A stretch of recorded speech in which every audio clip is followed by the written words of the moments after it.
The law of shame.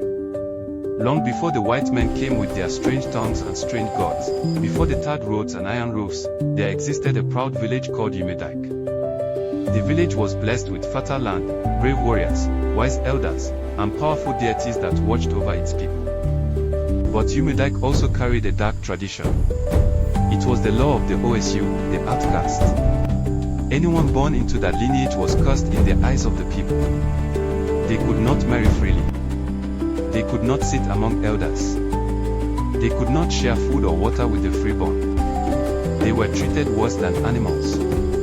Once marked, always rejected. The elders said the law was older than the village itself, handed down by the gods. No one dared to question it. No one until destiny decided otherwise. A child born into rejection. On a stormy night when rain beat the earth like angry drums, a woman named Neko went into labor. She lived far from the village square, close to the forest, where the outcasts were forced to stay. Her hut was old and cracked, but it was all she had. No midwife came. No elder visited. Only the thunder heard her screams. When the baby finally came, a boy with a loud cry and strong fists, Neko held him close and wept, not from pain, but from fear. She whispered, "My son, forgive me. I have brought you into suffering." She named him Obina, meaning the father's heart, praying that one day the village would find a heart for him. But from the moment Obina took his first breath, the village had already rejected him. A childhood of pain. Obina grew up knowing hunger before joy and insults before laughter. When other children gathered to play in the village square, Obina stood at a distance, watching. "Don't let him touch you. He is an OSU. His shadow is a curse." Sometimes stones were thrown at him. Sometimes food was refused. Sometimes silence hurt more than words. Neko did her best. She farmed tirelessly, fetched water at night when no one was around, and taught her son to bow his head and endure. But Obina was not weak. Even as a boy, he asked questions. "Mother," he once said, "if I am cursed, why do I feel the same pain when I am beaten? Why do I bleed the same blood?" Neko had no answer, only tears. As Obina grew into a young man, something changed. Pain hardened him. Rejection sharpened him. While others trained openly as warriors, Obina trained in secret. He ran through forests barefoot until his feet no longer felt thorns.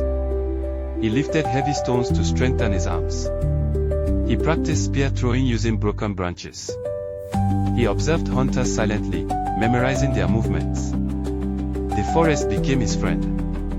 The forest taught him patience, strength, and survival, but the village still refused to see him. One market day, Obina saved a child from being crushed by a runaway cow. The child's mother screamed, not in gratitude, but in anger. "Why did you touch my child, OSU?" she cried. The elders were called. Instead of praise, Obina was flogged publicly for daring to touch a freeborn child. That night, something broke inside him. But something stronger was born. Years later, dark news arrived.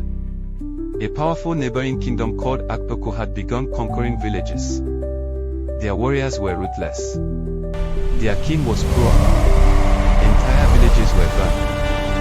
Refugees arrived in Umedike, wounded, crying, broken. Fear spread like fire. The elders consulted the oracle. The rejected stone shall become the foundation. The rejected stone shall become the foundation. They did not understand. War finally came. Akpoko attacked. Umedike's warriors fought bravely, but were no match. Blood soaked the earth.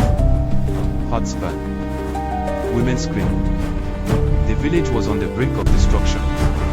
The elders panicked. That was when a calm voice spoke from behind. "I can help you." It was Obina. Laughter erupted. An outcast. A slave son.